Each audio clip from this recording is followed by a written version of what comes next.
Buenas noches, mi nombre es Sandra Milena Narváez Pulido, soy estudiante de Ciencias de la Información, Bibliotecología y Archivística, estoy en sexto semestre. El ejercicio que a continuación les presento es a solicitud del docente Edwin Sosa con la materia de organización y descripción de archivos. Honestamente es una materia que me gusta mucho por la experiencia que tengo en el manejo de archivos. Bueno, para iniciar y dar continuidad con el ejercicio, vamos a resolver los cuestionamientos propuestos, y el primero era cuál era el concepto, investigar el concepto de archivo de 3 diferentes autores. Entonces, para iniciar, el Archivo General de la Nación, Jorge Palacios Preciado, es la entidad que nos regula. Esta entidad es la encargada de formular, orientar y controlar la política archivística en Colombia, además de garantizar la conservación del patrimonio documental. Con base a esto, y dicho directamente por el Archivo General de la Nación a través de la Ley 594 del 2000, un archivo es un conjunto de documentos, sea cual fuere su fecha, su forma y soporte físico, acumulado en un proceso natural por una persona, una entidad pública o privada en el transcurso de su gestión, conservando el orden para servir como testimonio e información para la persona o institución que los produce y a los ciudadanos del común, o como soporte de historia. También se puede entender como la institución que está al servicio de la gestión administrativa, la información, la investigación y la consulta.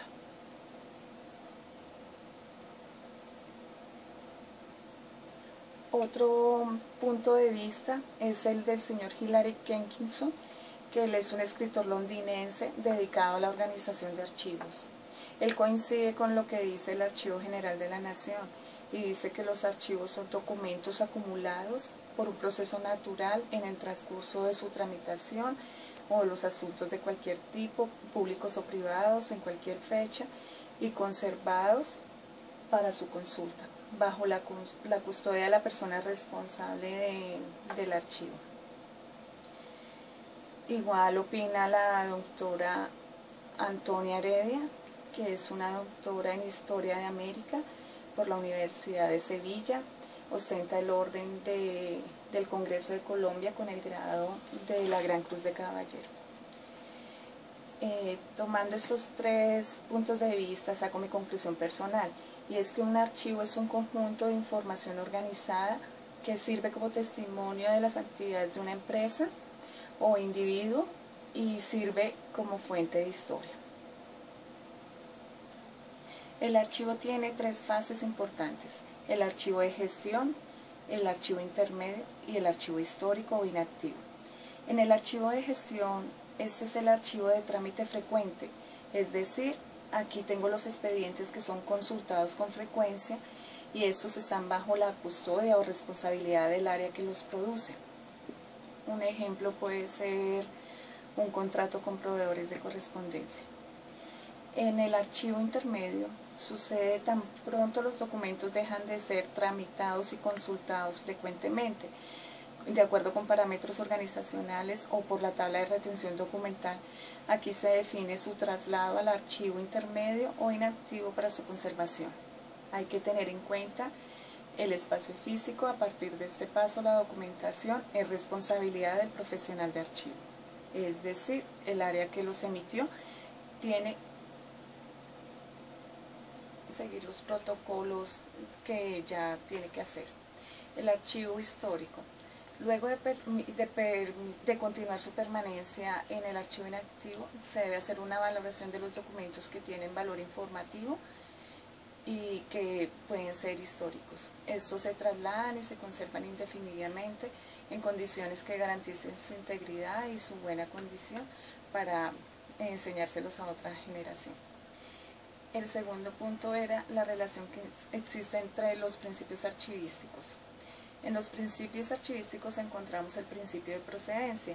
Este principio dice claramente que el documento debe estar situado en el fondo documental que los precede. decir, consiste en mantener reunidos los documentos provenientes de un mismo organismo o persona. El principio de orden natural. Este principio establece que la documentación debe agruparse en el orden en que se recibió, es decir, que los documentos de un fondo deben mantenerse a lo largo de su vida en el orden otorgado por la entidad de inicio, es decir, clasificados de acuerdo a las acciones relacionadas con la entidad y con sus propias estructuras administrativas. El siguiente punto son las agrupaciones documentales. Entonces, yo los invito a ver la siguiente diapositiva. Bueno, para iniciar, las agrupaciones documentales son el conjunto de documentos generados por una unidad administrativa. Estos se agrupan en fondo, sección, serie, subserie, expediente y unidad documental. Entonces, los fondos son toda la documentación producida y acumulada en el desarrollo de su función. Por ejemplo, la documentación producida en una empresa de correspondencia. La sección es una subdivisión del fondo, es decir, es un conjunto de documentos relacionados entre sí. Por ejemplo, los documentos relacionados con el área de talento humano, con el área de contratación y con el área de contabilidad. Las series son los testimonios de actividades derivadas de esa sección. Por ejemplo, la serie para talento humano son las actas. Una serie para contratación, los contratos. Y una serie para contabilidad pueden ser los impuestos. La subserie. Las subseries son una subdivisión de la serie documental que está conformada por un conjunto de unidades documentales. Por ejemplo, para la serie actas, las subseries son actas de consejo, actas de reunión, actas de acuerdo. La subserie de contratos, contratos de servicios y contratos de prestación. Las subseries de la serie impuestos, impuestos tributarios, sobre renta, etc. Los expedientes. El expediente es una unidad documental formada por un conjunto de documentos generados por sus funciones, en la razón de ser, de integrarlos. Para este ejemplo, el expediente de la subserie de actas de consejo puede ser por años, 2013-2014. El expediente para la subserie contratos de servicios puede ser proveedores de aseo, proveedores de correspondencia. La subserie para los impuestos tributarios, el expediente puede ser expediente 2013, expediente 2014.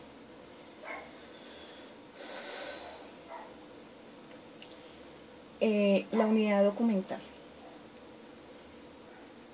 La unidad documental pueden existir dos, la simple y la compleja. La unidad documental simple es la unidad más chiquita que es indivisible. Por ejemplo, están las cartas, una memoria, una foto, una grabación sonora, etc. Y la unidad documental compleja es cuando está integrada por varios documentos de diversa índole que corresponden a unos trámites relacionados. Dando continuidad con la descripción de los términos solicitados, una colección es la reunión de documentos como fruto del saber y de la voluntad creadora, y su función es informar, a diferencia de un archivo, donde su función es probar adicional a informar.